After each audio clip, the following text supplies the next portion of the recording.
And we have Brad Mallaby. Oh, fuck that. I said your name wrong.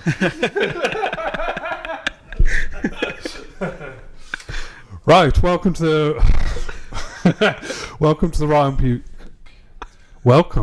Right on Cue podcast. That took a few times to get right. Mark's away doing family things today, but I've got Brad Mallaby here today. Thank you very much for coming in, Brad. Actually, I don't think Mark's put in a holiday form. Just went into my head then.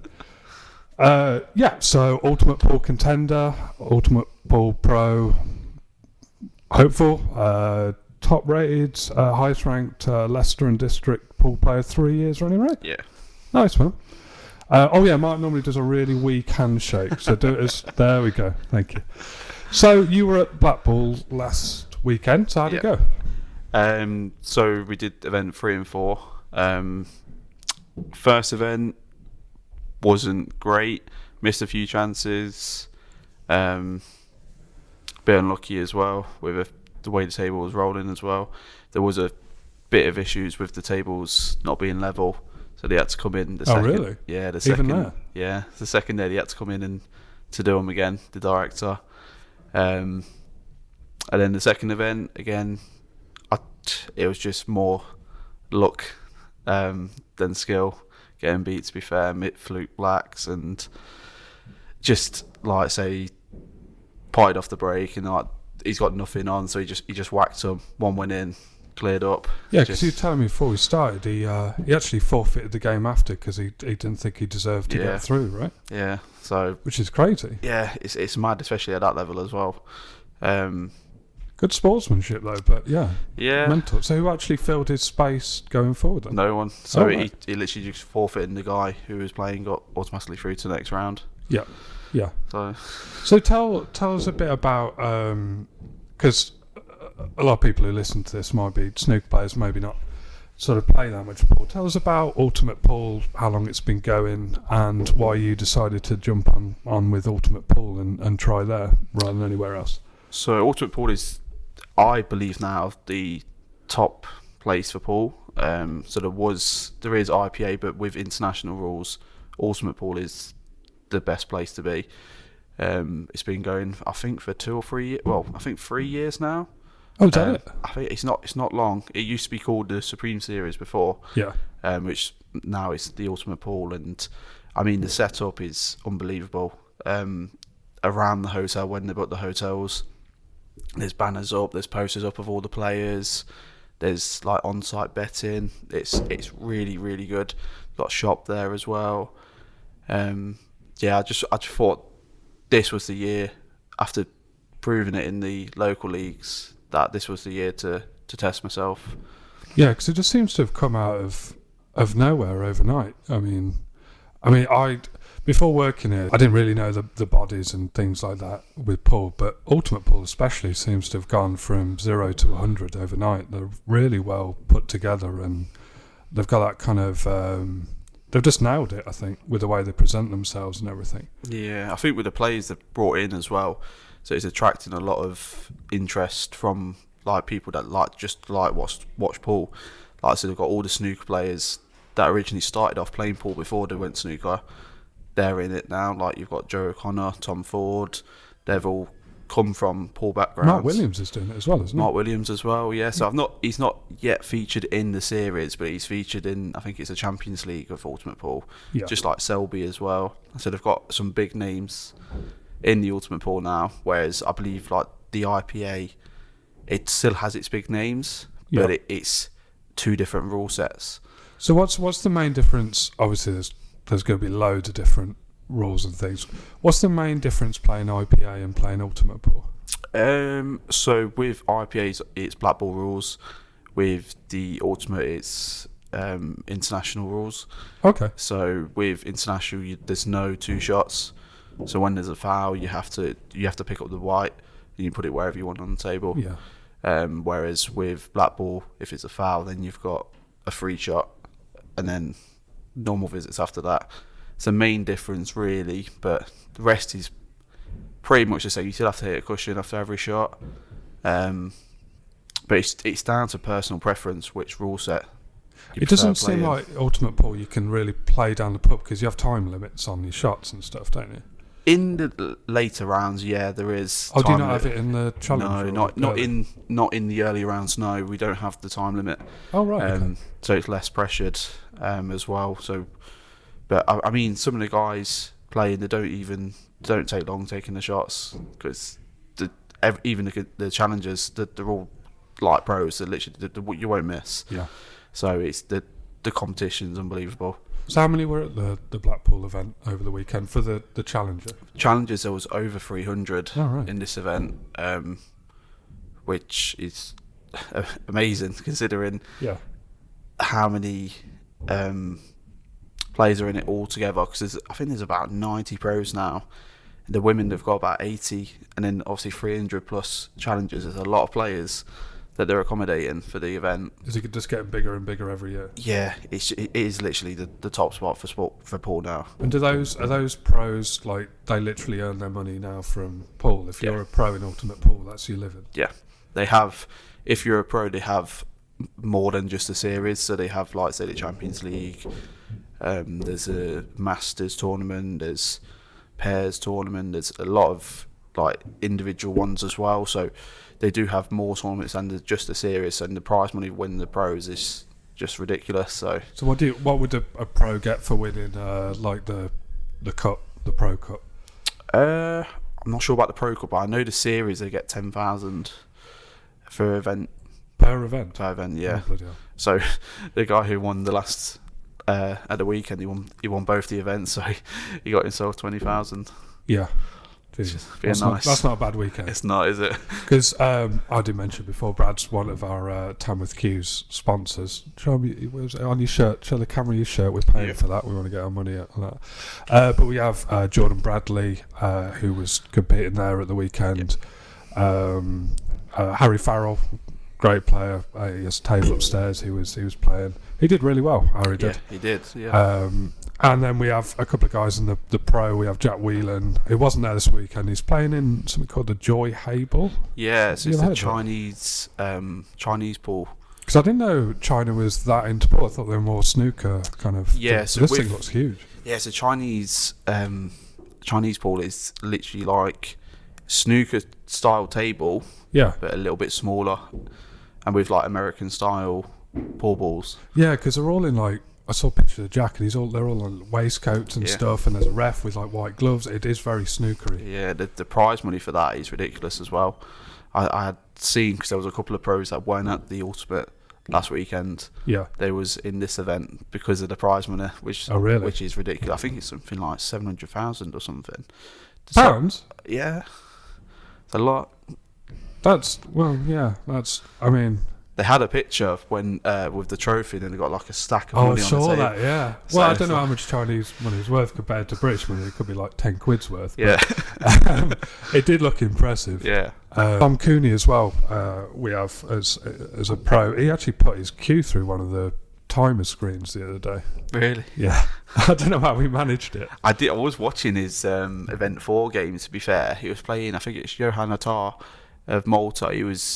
He was winning by some distance, Cooney was, but then like it just didn't fall his way. So he dry braked, I think it was 2 or 3 times in a row, and then he got reverse dished. So he ended up losing the match, and he had a chance in the last frame. I think it went 6-all in a race to 7, and I think he made it. I don't know if it was a slight mistake or if it was a bit of unluck. I can't remember from watching it, but the Malta guy went on to win. Yeah, and got through. Oh really? Yeah. Because I talked to Dom the day after, and he said he got knocked out. Who knows? So do you get a lot of guys now and ladies coming over from different countries? Yeah. So there's some that come from Australia. That far? Yeah. There's an American in the women's series as well. Where else? So obviously there's Malta, French, Morocco. Come from all over, to be fair. Yeah. So it is nice to have a chat with some of these guys, how they play, because it's very different, like style. Some players, like I was practicing one night. This was the first weekend I was practicing just breaking, Then on the table next to me was Christophe Lambert, former world champion from France, and he's got his own break cues, he's brought out his own break cues, and it was just showing how to break and how he breaks, and then he practiced with Mark and like just talking. Oh, nice. Yeah, it was really good, to be fair. But he's an unbelievable player.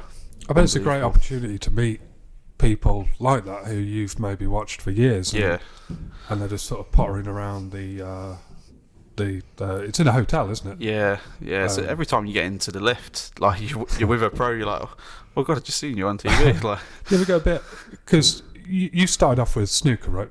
I did play snooker when I was younger, but I didn't play anything. Like, I just went down the local club and played. I didn't do anything. You never really took to it? No. I love going up there and watching the guys play and things, and it's great that, but I just haven't got the patience for it. Because I think the barrier to entry for pool is much easier. Everybody's picked up a pool cue in their life, pretty much, right? I mean, not to say that to be at the top level it requires the same kind of skill, but pool is a lot more accessible and a bit more fun, at least for me. That's my preference.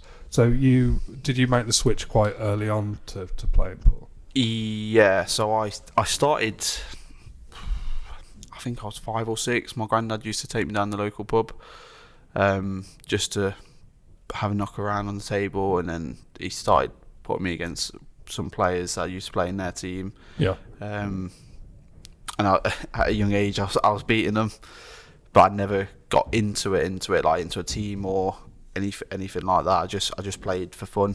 Yeah. But then it got to a stage where I was playing for like 6 years, and I wanted to do something about it. So I think it was about 12. I joined a team. There was an opportunity for me to join a team. Joined the team. Didn't get played as much because they see me as a kid in the team, and I only got played in the doubles matches, which was not great at the start because I just want to play. Like, I'm there because I could play for hours. Like, just sitting there watching is not great for me, really. But then it got to, I had an opportunity to join a different team, so I joined that team. Got played all the time, and that really progressed me to where I am today, just by playing. Yeah, it's just, I enjoy playing pool. Yeah, and I think it's quite common. A lot of people, their earliest memories with cue sports are because of a granddad or a father taking them, and that's how they start. And people have that really nice kind of nostalgia for it that they then carry on, and they either play competitively or they just play for fun the rest of their lives. But it always, a lot of the time, nobody seems to have like, I was kidnapped, chucked in the back of a van and forced to play pool for 2 weeks or something. It's always like a nice memory. And in that sense, it keeps, it's something that's passed through generations. Yeah. Especially snooker, but maybe pool as well, because it is much more of a pub game, and if you used to go down the pub with your dad and things. But it's great that you kept it up. So explain to us the process of how you get on the Ultimate Pool Challenger series. So I actually wanted to join last year. Yeah. But it was halfway through the series started, so I couldn't join the whole series. I just went onto the reserve list, and just said if there's any spaces, I'll happily come down. But didn't get the call. How do they assess you to go on or not? I don't know, I don't actually know. I just put my name in the contact list. I emailed about, I don't know if they do research, I'm not sure. But the players there are just unbelievable. So I'd imagine they'll do some sort of research. They must do, right? Because, I mean, it'd be silly if I could pay $1,000 and I'm shit at pool. I can't even beat the boss here, Murray, and he's dreadful. But yeah, they must do some kind of vetting process where they check your history with pool and what leagues you're in and things like that. Because only Tom, Dick, and Harry could just pay money and go in. Yeah. And the calibre does seem very, very good. Yeah, it's even, like I said, even the Challenger, like, they're unbelievable. You could break clear up once, but then the other guy could do it throughout all his breaks. Yeah. So you could lose the game if you like say one dry break. that's it. It could be the game for you. Yeah. It's that high level. It's that high level. It's just unbelievable. You can't make any mistakes. Yeah. At all. If somebody's listening to this and they really want to get on the Challenger series, what's the best advice you can give them? Seeing you've gone through it. It's just to maintain practicing, because the level is you have to be playing at some level to get onto it. Because if you just, like you say, just a pub player and just go down the pub and you just win the odd few games, it's not really going to be for you. You're just going to be wasting a lot of money, to be fair, just because of the level they play at. I mean, to actually enter, you have to email the director, Neil. He's a sound guy as well. Met him first event. He helped me out because I've never done the Ultimate Pool, and sorted my t-shirts out as well. A couple of logos weren't matching on the shirt, he ended up sorting that out for me. But it's really well run. It's a well run tournament. Yep. So it's literally all on the Ultimate Pool website. Yep. Of where you're playing. So on the day, the live scoring of where you're playing, they assign you a table in a room, and you got the tablets where you got your name and whoever's playing. You have to lag for the break, and then it asks who's breaking, and then after that, you obviously after each frame you tap to see if you've won. So that's how the live scoring gets updated. So you tap on the tablet. Oh, so you look after the games yourself? Yeah, basically. So in the Challenger, you have to do it yourself, but once you click and somebody's reached that limit, it will automatically finalise the game on the website, and it will like automatically put you into the next bit.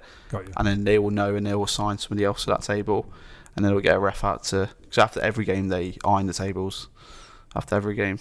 Yeah. It's televised, so that I imagine they want to make it look great for the cameras and things constantly. So what's the barrier that you sort of have got to at the minute where you're like, right, I really need to put a lot of work into practicing this over and over and over and over? Yeah, so I was at a point where my brakes weren't doing anything. So with dry brakes, you can't have dry brakes in Ultimate. What's the dry brakes? So you don't apply anything off the brake. Oh, so right, everything's just open there for the taking, basically. So if you have a dry brake, they have the option of where they can do, and they'll 9 times out of 10 they'll finish the game from there. Yeah. So the brakes are really important in Ultimate, and I have been working on the brakes, and it's been working. I've got a new style of braking, which more power than anything else. Some people use a cut brake where it's like a tactical brake where it's move it to the side and you just hit the second ball, and it just one should go in, but it's never guaranteed for me. So I just put more power into it. Because it seems like to somebody like me who plays pool a few times a week and stuff like that, and trying to learn how to be better, but it seems like the brake is the most unpredictable part. You can never, with the other shots, it's practice and learning, and where you want the white ball, which I've learned is seems more than half the game. You think of pool as potting, but it's placement and where the white ends is vastly important. And then planning your next shots and your head before you've even taken them. But the break seems completely unpredictable to me. It is unpredictable, but there is an element of control as well. So you can control, if you can control that white and keep it on the table and keep it in the middle of the table, or just so it's not going towards a pocket. Because then if it's going towards a pocket, there's a chance, obviously, the balls are flying around, might end up going in. So if you can control the white with an element of a little bit of a spin, then that's what most players do. Yeah. Because the main thing is just to control the white. Yeah. Because if the white goes in, then it's going to be game. Yeah. I don't know about you, but I always find that the break, actually, if I know somebody's watching me, and obviously it's different, you have a lot of people watching you, even if one person's watching me, I'm always terrified of them spanning the break, like the key will fly at me and just a bit. It just seems quite nerve-wracking for some reason to me, to get it sort of, and then you go, oh, good break. So how do you get from the Challenger to the Pro? How's that work? So this year, I think they said the top 16 challengers get into pros. That many. Nice. And then there's a few wildcards. Well, they had wildcards last year. That's when the snooker players come in and stuff like that, right? Yeah, and they had applications for challengers to move into pro as well. So wildcards from challengers to pro. Yeah. But they've got to like prove yourself in the challengers to do that. So I'm not sure if they're planning to expand the pro series, but they are planning on getting more women players into that as well. Because at the moment in the pro series, there's only two women players. Can the women play with the men as well? There's no separation? In the pros they can, but there is a separate women's series, but they're literally just as good. As good. Literally, there's 2 players that are the pros. I think one of them was Harriet. She got really far in the pro. I think it was event 4. I think she ended up beating one of the favourites. She was 7-1 up, I believe. She won 7-1, which is like a big score. Yeah, definitely. Big score. Because most of the games can be quite close. If you're winning 6-7-0, then it's quite thrashing, to be fair. Yeah.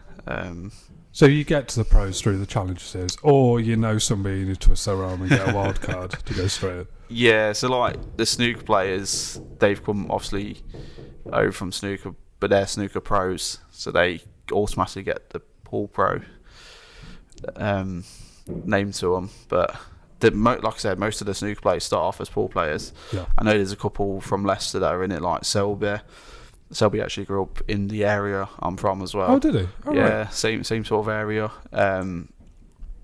Started off same as me as well. Played in the same pubs. If you had to take a guess, why do you think they're switching over so many of the snooker players to pool? I think because it's the pool game's rising. Yeah. It's never been this popular. Like never. It's always been a good sport, but it's been like a stepping stone to snooker. They've always moved to snooker because that's where the money is at. Yeah. But the money now is starting to come into pool, which is a good thing to see. And with it being on TV as well, it's like I can't remember last time it was. The last time it was on TV was Sky Sports, but I don't think they do. They ain't done that in like 20 years. Yeah. So. Yeah. Because I was looking the other day at, I think I was looking for a previous guest's one of the show's record with snooker, and it seemed I got into a bit of a rabbit hole and felt I started to wonder how much do snooker players actually earn, the pros. And it seems, unless I might be utterly wrong on this, but it seems unless you're in the top sort of 20-30 players, you won't make a living off of snooker. The prizes seem either ridiculously high or ridiculously low, whereas pool, there's a lot more. There's money matches, there's tournaments all the time, there's exhibitions, there's ultimate pool, there's so many different bodies you can go into and compete in. Yeah. It just seems, and I think I asked you before we were talking, are all of those pros, that's their job, right? Yeah. And that's a large number. Yeah. Just in ultimate pool for people to spend their living. Yeah. So a lot of them do like lives, when they're not in tournaments or if they're not on the ultimate, they do lives. They do it through TikTok now. Oh yeah. So that's growing with pool. They've started doing more lives with that. But they do practically practice more or less every day. Yeah. Because that's where that's what they've got to do to get the money at the end of the day. Yeah. Do you think pool players in that sense are a lot more tech savvy and go with the technology and social media and things like that, maybe a bit more than the snooker players do? Yes and no. I think they do like to stream live games because pool's obviously, like I said, it's on the rise. So people want to watch pool now, whereas it used to be all snooker. Yeah. Whereas pool's it's not as high as snooker yet, but it is getting to that stage, and I think more people will make the switch back over to pool for it. Yeah. So why do you think pool's better than snooker? People are going to be offended. I just think for me it's more enjoyable. It's just a fun game, whereas snooker's just a long game. You can have a quick game of pool, whereas you can't have a quick game of snooker. Yeah. I don't know. It's just it's just more fun for me. Yeah, More no, fun I to play. get that completely. Me and Mark have arguments all the time because he prefers snooker for pool, and it's like I said before. I think it's got a higher barrier of entry. Not that you can't get into it, and we welcome anybody who walks through the doors here at the club, and it's a great sport to get into. I just think because everybody's probably grown up with a pool table in the back room of a pub and stuff, they've already got that kind of experience. So is your aim to get into that pro series? It is. I don't think it's going to happen this year. But this year was just going to be cause this is the first time I've obviously come out the comfort zone of the local leagues and tested myself. So it's not going to happen this year. I know I need more practice, more time. But it is something I want to do in the future, and now I'm planning on hopefully getting into. But I know I need to step up my game in order to do that. Yeah. Well, that's a brilliant attitude, because I imagine there's a lot of people who just come, and because they've been good on a pool table, they think they're hot stuff, and then they just get destroyed. So to be good at anything, to be the top, requires an immense amount of dedication, and you're obviously got a brilliant ethic with that, and realising where you need to improve and things like that. So you said about breaking. Is there anything else? Because you're obviously going to be playing in front of people and in the spotlight. Do you feel nervous about that, or have you got used to that over the years through playing in the leagues? And so up until like this year, I've never had any finals or anything like that. This year has been a year where the team's got to a final, where I've got to finals individually. So I've kind of, and then obviously the ultimate as well. So the ultimate event was the start of it. So I was quite nervous for the first two events, not going to lie.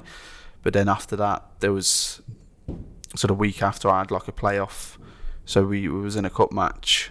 So we went 5-all. This is a team cup. Then because it's 5-all, you have to have a one frame shootout. So winner takes all. And I was like, I was up for it. I lost one of my frames because I dry braked and they cleared up. But I was up for it still because I was feeling good. I was playing well. And there was a lot of people watching at the time as well. So I ended up doing a nice clearance to get us through to the next round. And ever since then, I've kind of adapted to it. So there's no real nerves playing anyone. Like I played the final, I think it was 2 or 3 weeks ago. We had the cup final of that cup run. We were playing literally the best team that not lost all season, not lost in the league, not lost in the cup, and they're full of Leicester County players. They're players that played for England. So it was a top team, and we ended up thrashing them 6-2. Oh right. So we showed that we was the better team, and none of us are county players. Yeah.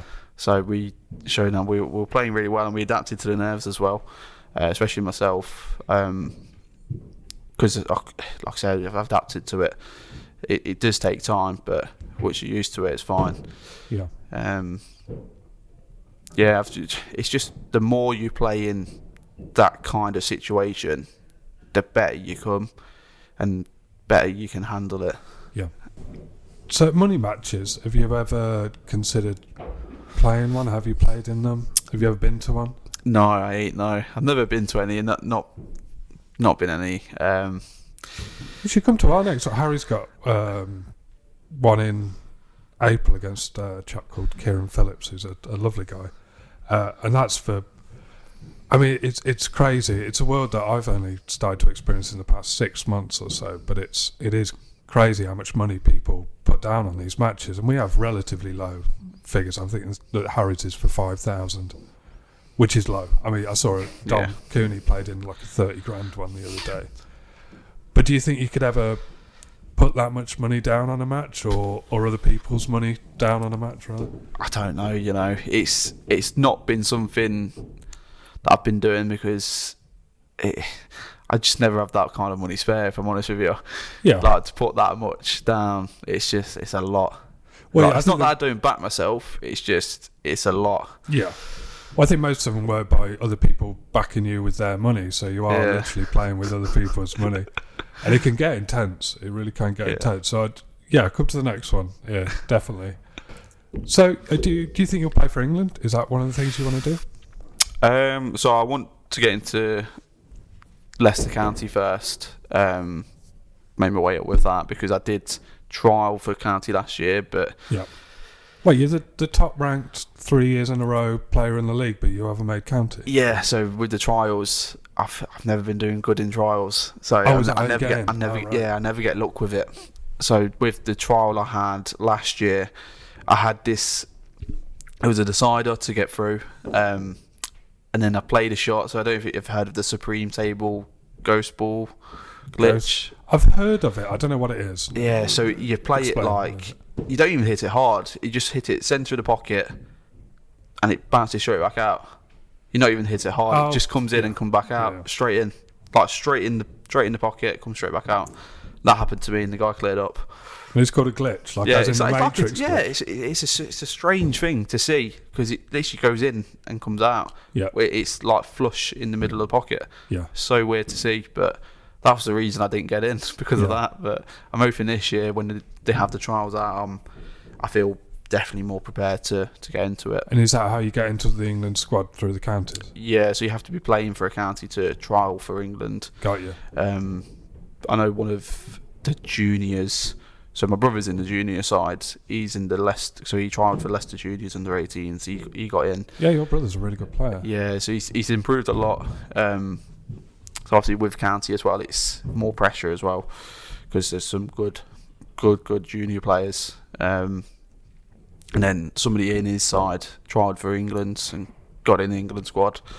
So Leicester's juniors is not the top juniors, but they're good. It's just nerves on the day because obviously they're young and just they can't handle the pressure just yet.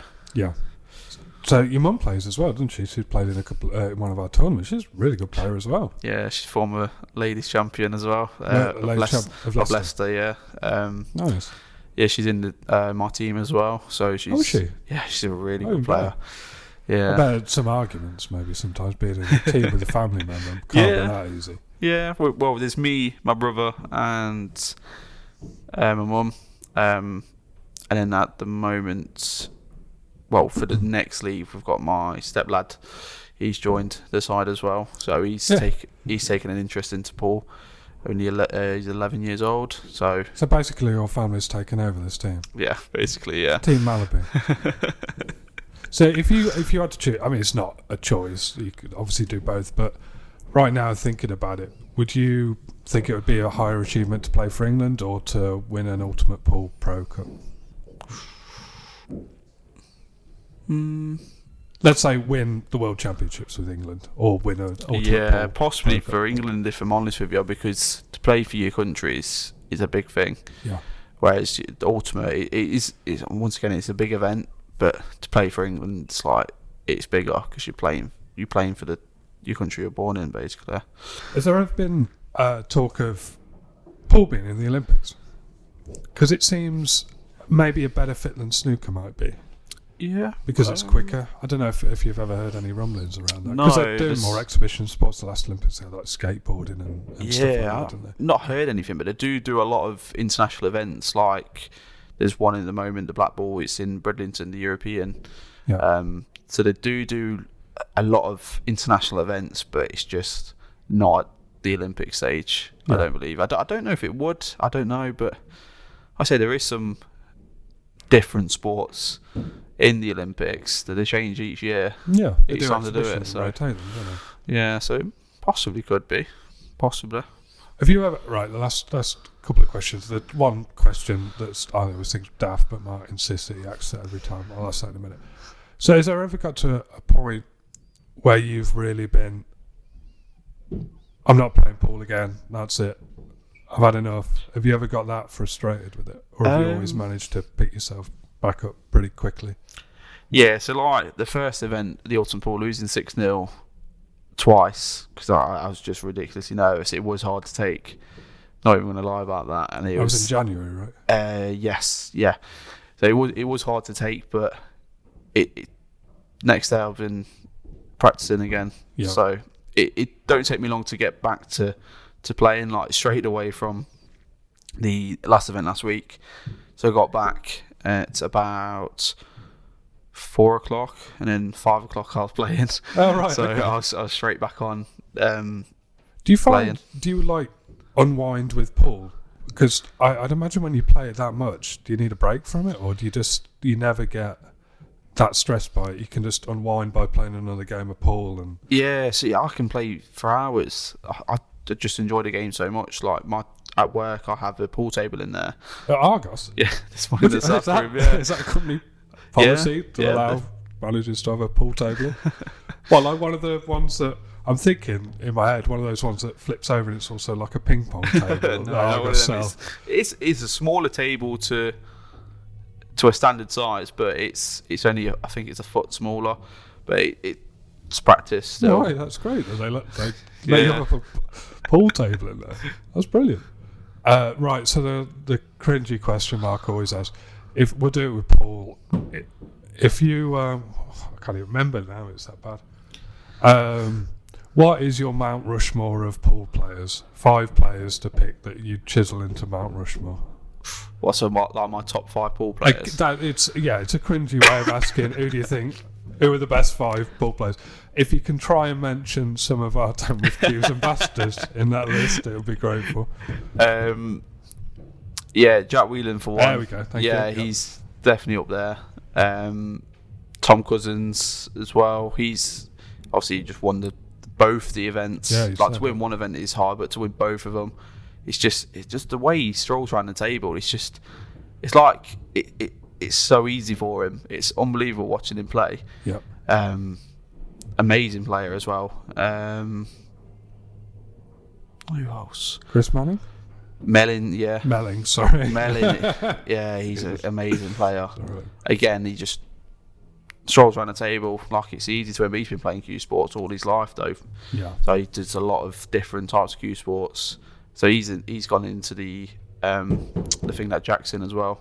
So really? After Ultimate, because he didn't have to play any qualifiers, so he was already past a certain stage, so he could fly out. Got you. Who else? Dom Cooney's another player there as we well. Go, thank you. Yeah, I do like to watch him play as well. I was watching him quite a bit at the weekend. He was doing quite well. I'll tell you something about Dom. Dom's... Because Dom is... Would you say Dom's one of the best in the world? Yeah, certainly, yeah. He's just so unassuming and humble. You wouldn't know he's a world-class pool player the way he walks around and stuff. He's not like, oh, look at me. And neither's Jack Whelan, but just especially Dom, he's incredibly humble with how good he actually is. I just thought I'd put that in there so maybe Dom would share this episode. But yeah, the 5th one?